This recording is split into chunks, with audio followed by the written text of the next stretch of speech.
যিনি বাংলাদেশে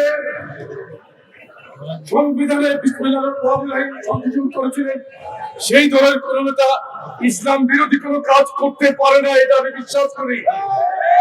এবং আমরাও এটা সর্বান্তকরণে মনে প্রাণে বিশ্বাস করি যে আমরা মুসলমানের যে প্রধানতম স্তম্ভ, এর বাইরে যাওয়ার আমাদের কোনো পথ নেই। জীবন অবাক না করলে কে করবে? 28% মিল্ক ফ্যাটের অবাক করার সাথে ফ্রেশ মিল্ক পাউডার। জীবন অবাক করুক প্রতিদিন। আপনারা দেখেছেন যে যখন মসজিদে আজান হলো, আমাদের এখানে কিন্তু আমরা জনসভা সমাবেশের কাজ কিন্তু বন্ধ রেখেছি। এটাই আমাদের ইসলাম প্রীতি। আমরা লোক দেখানো কোনো ইসলাম প্রীতি করি না। আমি তথাকথিত যে সমস্ত নেতৃবৃন্দ মাঠ গরম করে চটুল বক্তব্য দিয়ে বেয়াদবি করে বাংলাদেশের রাজনীতিতে প্রতিষ্ঠিত হতে চায়, যুবদলের সভাপতি হিসেবে আমি কারো নাম উল্লেখ না করে বলছি, এই ধরনের সস্তা রাজনীতি যে বিষয় আপনারা পরিহার করুন, সুস্থ ধারার রাজনীতিতে ফিরে আসুন।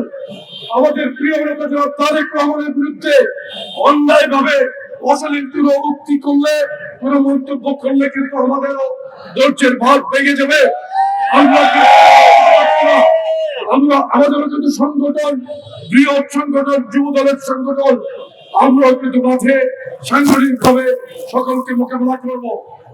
আমরা সন্তানের সাথে আমাদের নেতা পার্লামেন্টের বাইরে কিন্তু বিরোধী নেতাদেরকে উনি কিন্তু সম্বোধন করছেন, সেটার ধারাবাহিকতায় আমরা কিন্তু সেভাবেই কিন্তু আমরা কথা বলছি।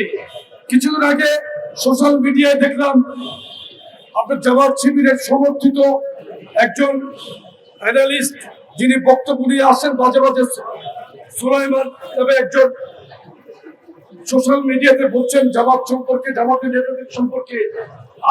আমরা কিন্তু সেটা শুনতে পেয়েছি। আমরা কিন্তু এই বক্তব্য নিয়ে কিন্তু আমরা ভোট বাহিনীর মতো, গুপ্তদের মতো কিন্তু আমরা কোনো আচরণ করছি না। আমাদের রাজনীতি প্রকাশ্য রাজনীতি, আমাদের বক্তব্য প্রকাশ্য।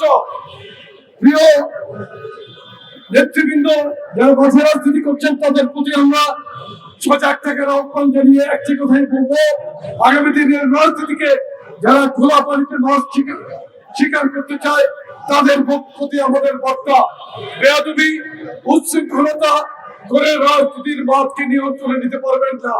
আমাদের সাথে জনগণ আছে, আমাদের সাথে যুব সমাজ আছে, আমরা প্রত্যেককেই কিন্তু রাজনৈতিক ভাবে মোকাবেলা করবো। আগামীতে সকলকে সুস্থ ধারার রাজনীতিতে ফিরে আসার আহ্বান জানিয়ে আমরা আমাদের বক্তব্য শেষ করছি, অনুষ্ঠান শেষ করছি। মিছিলটি, প্রতিবাদ মিছিলটি এখান থেকে শুরু হয়ে